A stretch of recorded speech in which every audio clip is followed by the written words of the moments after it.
আমরা ডক্টর ইউনূসের উপর পুরোপুরি বিশ্বাস করে ভুল করেছি। সরকার আসলে কি চায়, সরকারের পরিকল্পনা কি আপনারা কেউ জানেন? আমরা কেউ জানি না। কিন্তু এই বিষয়গুলো নিয়ে যখন আমরা প্রশ্ন তুলি তখন একটা গোষ্ঠী বা একটা পক্ষ সরকারের পাশে দাঁড়িয়ে যায় যে এরা হলো দালাল, এরা হলো জুলাই গাদ্দার। আমি জানি না আসলে এই ধরনের একটা মিথ কেন তৈরি করা হচ্ছে। আমার কাছে যেটি মনে হয়, যারা সরকারের সুবিধাভোগী তারা মনে করছে যে এই সরকার যতদিন থাকবে আমি আমার সুবিধা বেশি আদায় করতে পারবো। সেই সুবিধা আদায় করার জন্যই মূলত তারা সরকারকে আনলিমিটেড সময় দিয়েছে। আমরা এইখানে স্লাইডে দেখলাম যে 26টি দেশে, মোটামুটি 6টা দেশ বাদে সব দেশে 1.5 বছর বা কোনো দেশে 2 বছর, এর মধ্যে অন্তর্বর্তীকালীন সরকার তারা নির্বাচন দিয়েছে। কোনো কোনো দেশে আবার 3 মাস 1 মাসের মধ্যে। যদি সরকার গঠনের সময় রাজনৈতিক দলগুলো আলোচনার ভিত্তিতে মেয়াদটা ঠিক করত তাহলে এই জটিলতা তৈরি হতো না। তার মানে আমরাও ভুল করেছি। আমরা ডক্টর ইউনূসের উপর পুরোপুরি বিশ্বাস করে ভুল করেছি। আমরা মনে করেছিলাম যে তিনি হয়তো যথাসময়ে, যেটা আমরা অতীতে দেখেছি যে 3 মাসের মধ্যে নির্বাচন দিয়েছে, হয়তো তিনি 1 বছরের মধ্যে নির্বাচন দিবেন।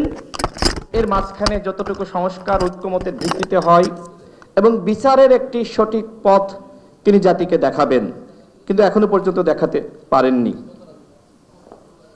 দেখেন, এই সরকারের 1 বছরে আমরা দেখেছি যে উপদেষ্টাদের মধ্যে যারা রয়েছে তাদের দুর্নীতি, এপিএসদের দুর্নীতি, পিওদের দুর্নীতি, অর্থাৎ আজকে যে বাংলাদেশের দুর্নীতি, ঘুষ, চাঁদাবাজির কথা বলা হচ্ছে সেটার সূত্রপাত সরকারের মধ্য থেকেই। কিন্তু এই দুর্নীতি, ঘুষ, অনিয়ম এর কোনো তদন্ত এই সরকার করছে না। অন্যদিকে সরকার ঠিকই স্বচ্ছতা, জবাবদিহিতা, সংস্কারের আলাপটা আমাদের সামনে হাজির করছে। সরকার আসলে কি চায় আমরা আসলে নিজেও এখনো পর্যন্ত বুঝতে পারছি না। সরকারের অনেক উপদেষ্টার সাথে কথা হয়, দেখা হয়, বিভিন্ন সময় প্রশ্ন করি যে আপনারা আসলে কি ভাবছেন, নির্বাচনটা কখন দিবেন? তারা এখনো পর্যন্ত অনেক উপদেষ্টাই জানে না।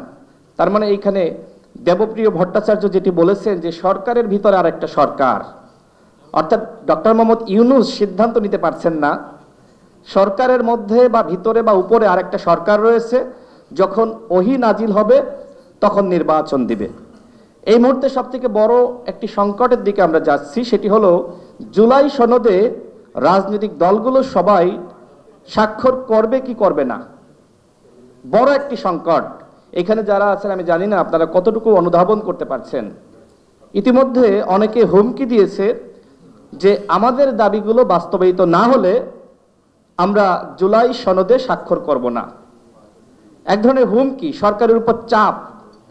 তো এই চাপ কেন দেওয়া হচ্ছে?